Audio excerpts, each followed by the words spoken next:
Hey guys, welcome back to my channel.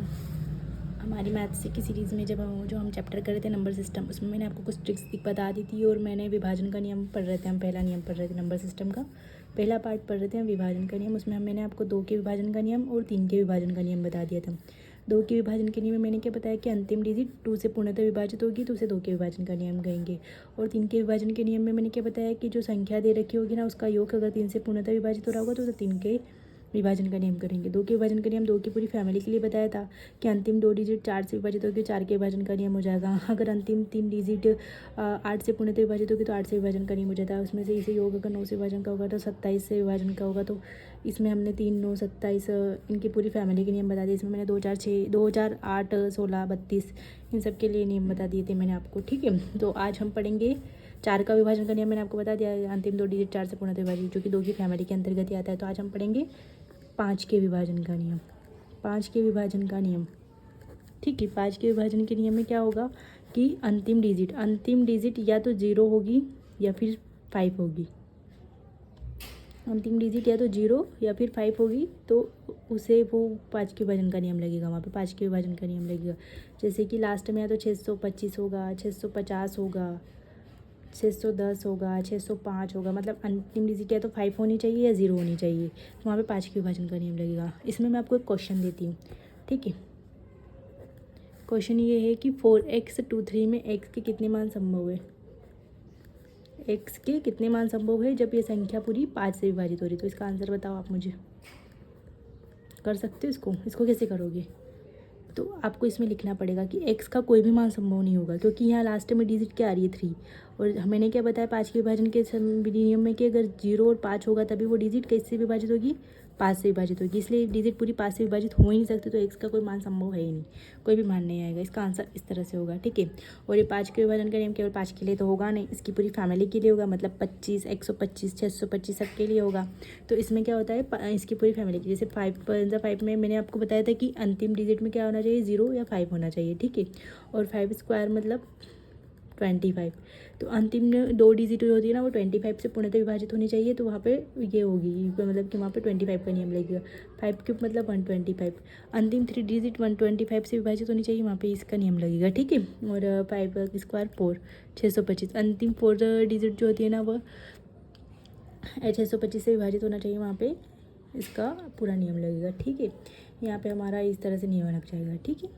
अंतिम 3 digit 625 से विभाजित होनी चाहिए। अंतिम 4 डिजिट 625 से विभाजित होनी चाहिए। अंतिम 3 डिजिट 125 से विभाजित होनी चाहिए। अंतिम 2 डिजिट 25 से विभाजित होनी चाहिए। और अंतिम डिजिट में 0 या 5 आना चाहिए। हमारे 5 की फैमिली के नियम के होगा और 5 का नियम हो गया, ठीक है, 5 के विभाजन का नियम। अब हम आगे मूव ऑन करते हैं। तो हम आगे कौन सा 5 के बाद क्या आएगा, 6। तो हम देखेंगे अब 6 के विभाजन का नियम, ठीक है। 6 के विभाजन के नियम में क्या होता है कि ये सभी संख्याएं 6 से पूर्णतः विभाजित होगी यदि संख्याएं 2 या 3 से पूर्णतः विभाजित हो।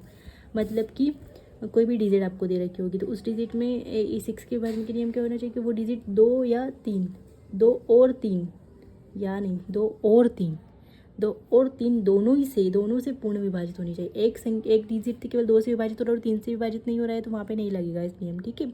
तो 2 और 3 दोनों से पूर्णतः विभाजित होना चाहिए, तो वहाँ पे आपको लगेगा 6 के विभाजन का नियम, ठीक है।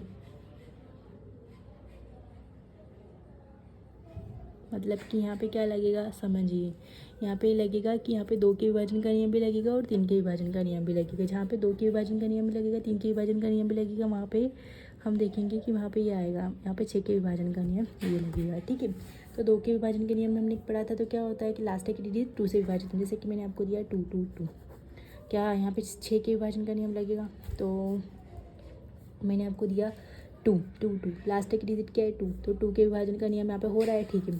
और 3 के विभाजन के नियम में क्या बोलता है कि इनका योग जो होना चाहिए वो 3 से विभाजित होना चाहिए, तो 2, 4, 6, ठीक है। तो ये 2 से इससे भी 3 का नियम भी लग रहा है, 3 के विभाजन का नियम। अब 2 के विभाजन का 3 का विभाजन का नियम दोनों ही राइट हो गए, तो ये हमारा 6 से पूर्णतः विभाजित है। देख लीजिए आप, 6 कम 6, 6 12 6 6 12 6 18 बजे 4, 6 5 6 6 6 7 42 37 आ गया यहाँ पे आंसर, ठीक है। तो ये वाला एग्जाम्पल हो गया। सेकेंड एग्जाम्पल में देखती हूँ आपको 768 में आप देखिए लास्ट डिजिट 8 है जो कि हमारे 2 से पूर्णतः विभाजित होगी, उनका प्लस करेंगे तो हम आएगा 21 को 3 से विभाजित करेंगे तो 7 आ जाएगा। तो ये भी यहाँ पे भी ये भी राइट हो जाएगा। यहाँ पे 6 के विभाजन का नियम लगेगा, ठीक है। तो आई होप आप समझ गए होंगे 6 के विभाजन का नियम।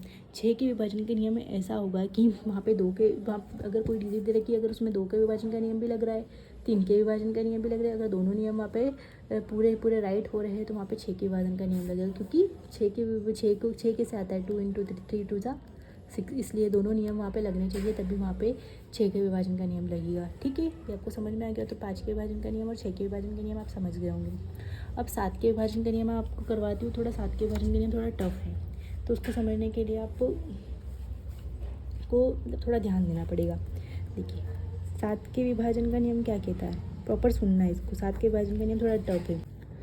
तो 7 के विभाजन का नियम क्या कहता है? 7 के विभाजन का नियम ये कहता है कि जो हमारे 7 का विभाजन का नियम, आप सही से सुनना है इसको, किसी संख्या के इकाई अंक को दुगना करके, मतलब कि मान लीजिए यहाँ पे आपको एक डिजिट दी हुई है 4 7 3 2 ना, ये डिजिट दी हुई आपकी, तो इसका इकाई का अंक है, उसे दुगना करना, उसको दुगना करें, उसको दुगना करके जो प्रसंख्या प्राप्त हुई, मतलब कि हमें जो 4 प्राप्त हुआ है, ठीक है।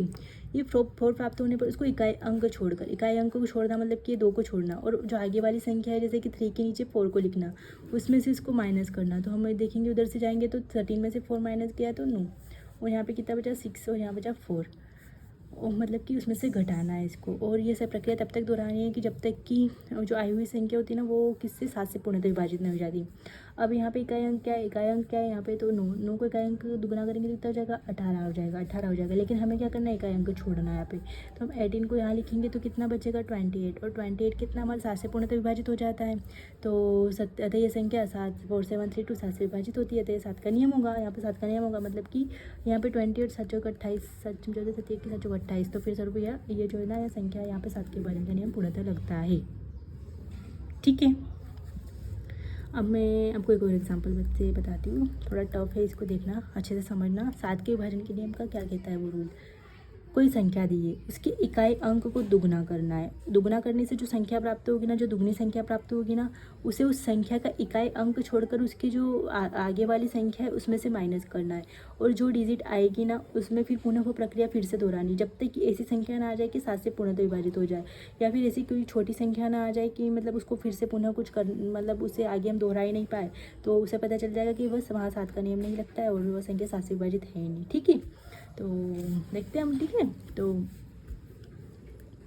2 3 7 5 4 है ना, तो यहाँ पे 4 मैंने क्या बताया आपको, दुगना करना है, तो 4 2 ज़ा 8 आया, इकाई अंक को छोड़ना है, 8 को यहाँ लिखेंगे, हम माइनस करेंगे तो कितना बचेगा हमारा 2 3 6 7, ठीक है।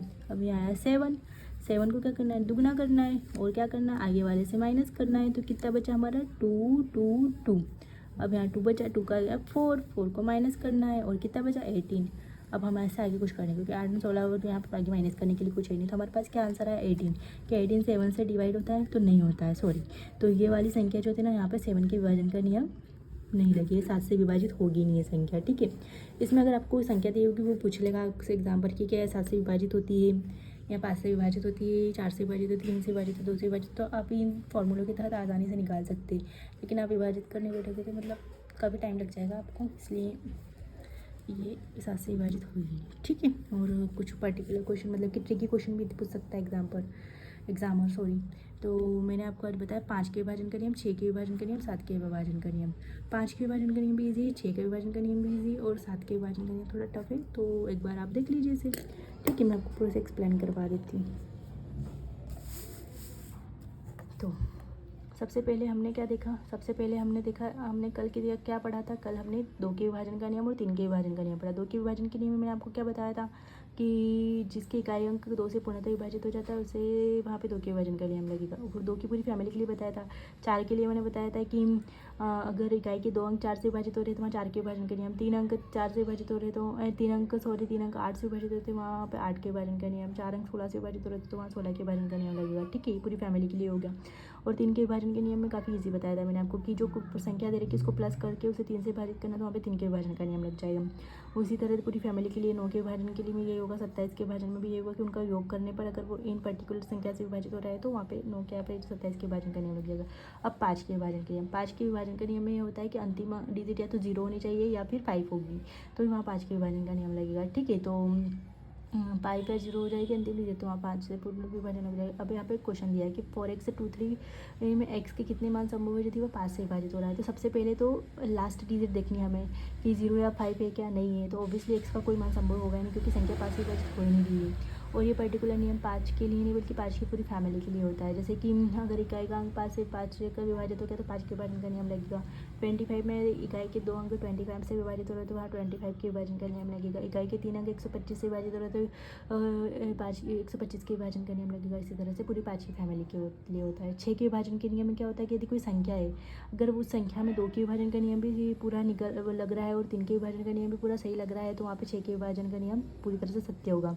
जैसे कि 2 2 2 दिया है तो यहाँ पे लास्ट डिजिट इकाई अंक 2 से विभाजित होगा तो 2 के विभाजन का नियम लगेगा, जो कि हो रहा है, और इनको प्लस करने पर 6 आया तो 3 2 6।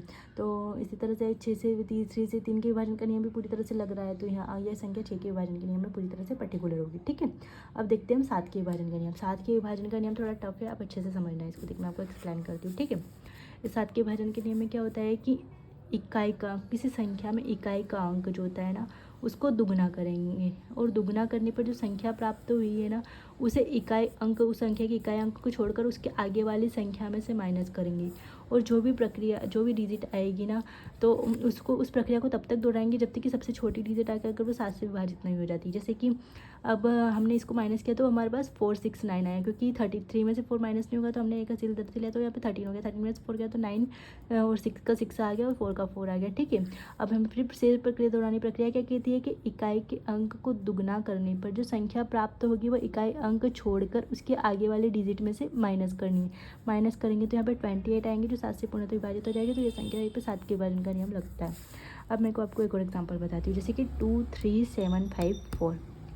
ठीक है, यहाँ पे क्या होगा कि इकाई अंक को दुगना करेंगे तो क्या आया 8 आया, तो 8 को हम इकाई अंक को छोड़कर आगे वाली संख्या में से माइनस करेंगे। ठीक है, अब 5 में से 8 तो माइनस होगा नहीं तो इधर से एक हंसी लेंगे तो 15 में से 8 गया तो 7, और यहाँ 6 बचा, फिर 3 2 एज इट इज लिख देंगे। ठीक है, अब इकाई अंक क्या बचा हमारे पास 7 को डबल करेंगे हम, तो 7 2 14 को जो है ना इकाई अंक को छोड़कर आगे वाले में से माइनस करेंगे। 6 में से 4 गया तो 2, 3 में से 1 गया तो 2, और 2 में से 2 तो 2 को एज इट इज आ जाएगा। ठीक है, अब इकाई अंक क्या है हमारे पास 2 को डबल करेंगे 4, इकाई अंक ये 2 छोड़कर बीच वाले 2 में से माइनस करेंगे तो यहाँ 18। क्या 18 अगर हम 18 को फिर से करेंगे तो 8 को इकाई अंक 8 2 16 तो हमारे पास कुछ आगे ऐसा होगा नहीं, तो 18 को 7 से डिवाइड करके देखेंगे तो होगा ही नहीं, आता यहाँ पे 7 के विभाजन का नियम लगेगा नहीं। थोड़ा टफ है, थोड़ा लेंदी, लेकिन समझने की कोशिश करना हो जाएगा। तो हमने क्या कौन कौन से नियम पढ़े 2 3 4 5 6 7। अब बचा लास्ट 11 के विभाजन का नियम बचा है जो कि ईजी है, वो काफ़ी ईजी है, तो मैं सोच रही हूँ 11 के विभाजन का नियम कल करवा दूँगी और एक बार इनका फिर से रिवीजन करवा दूँगी और इनसे रिलेटेड कुछ क्वेश्चन दे दूँगी। ठीक है, तो थैंक्स फॉर वॉचिंग। इसी तरह बने रहिए और क्लासेस करते रहिए, प्रॉपर क्वेश्चन के आंसर देते रहिए और अपने कॉन्सेप्ट क्लियर करते रहिए। ठीक है, थैंक यू।